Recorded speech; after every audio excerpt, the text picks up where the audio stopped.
Titre de cet enseignement, qu'est-ce que la vérité? Petit 8, titre de cet enseignement, qu'est-ce que la vérité? Partie 8. Demeurer, partie 8.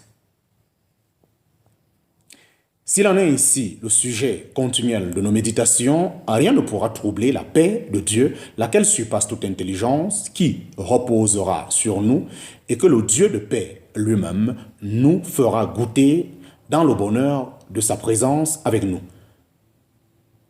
Petit point numéro 10, demeurer en lui et lui en nous. Demeurer en lui et lui en nous.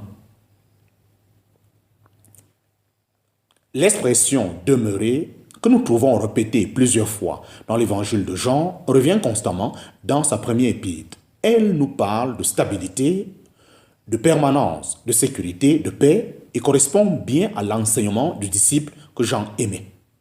Ici-bas, tout passe. Les pensées, les sentiments, les joies, les choses qui peuvent paraître même les plus stables et les plus solides aux yeux du monde s'évanouissent bien vite. Dans la crainte d'un avenir qu'ils ignorent, l'homme voudrait se cramponner à quelque chose, mais c'est en vain qu'il cherche un appel, mais c'est en vain qu'il cherche un appui qui demeure en dehors de la parole, qui seule demeure et ne passera pas. Heureux les jeunes gens en qui la parole de Dieu demeure, en parenthèse, 1 Jean chapitre 2, verset 14. Rien de ce qui demeure n'est lié à la terre, mais les choses qui ne se voient pas sont éternelles, et c'est pourquoi Jean nous amène, ou nous ramène dans sa première épître, à ce qui était dès le commencement de la vie de Christ en nous, Christ la parole vivante et éternelle. Connaissant Christ ainsi, nous avons la vie éternelle demeurant en nous. L'homme naturel.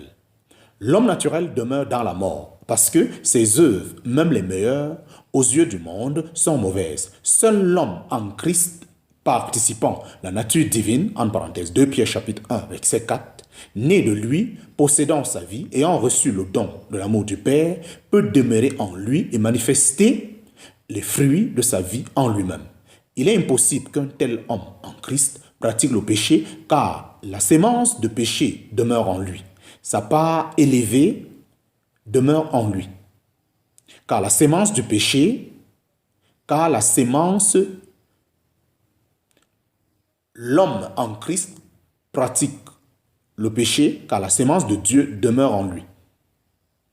Il est impossible qu'un tel homme en Christ pratique le péché, car la sémence de Dieu demeure en lui.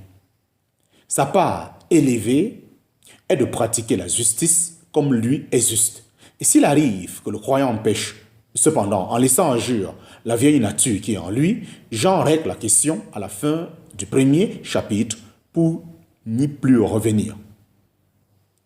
Il nous appartient ici non seulement de dire que nous demeurons en lui, mais de le réaliser. Et c'est en cela que réside notre responsabilité, car demeurer en lui, c'est marcher comme lui a marché, dans une pleine et entière dépendance, et vivre une vie de sainteté pratique. Cela nous est impossible avec nos forces naturelles, qui ne pourraient que nous éloigner de lui. Il nous faut rester attachés à lui et fixer les yeux sur notre modèle de justice et modèle d'amour.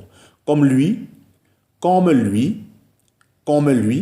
est une expression qui revient aussi bien souvent tout au long des épîtres.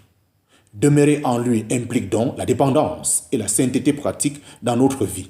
Nous avons à manifester ces caractères, mais à l'exhortation qui nous est faite de demeurer en lui, s'ajoute la promesse plusieurs fois répétée que lui-même demeurera en nous. Nous comprenons bien que cela ne peut être que si nous pratiquons la sainteté, car comment le Seigneur demeurera-t-il dans des vases impurs?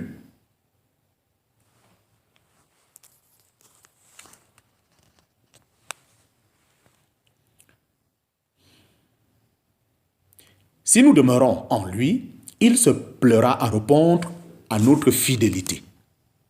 Le Seigneur lui-même nous en a donné l'assurance. Si quelqu'un m'aime, il gardera ma parole et mon Père l'aimera. Et nous viendrons à lui et nous ferons notre demeure chez lui. Jean chapitre 14, verset 25. Dieu n'a habité ni en Adam, ni en Abraham, ni même en David, car seul l'homme possédant la vie de résurrection, scellé du Saint-Esprit, peut jouir de cette faveur élevée et glorieuse d'être la demeure même de Dieu.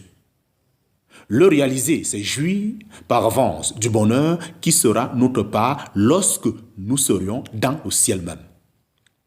Nous goûtons ce privilège, bien faiblement encore, étant enveloppés d'infimité, mais ce n'en est pas moins une réalité bénie qui constitue un sujet de louange et d'adoration. Amen et Amen. Que Dieu nous donne de jouir sans défaillance, que Dieu nous donne de jouir sans défaillance de cette douce et précieuse communion avec lui pour que notre joie soit accomplie.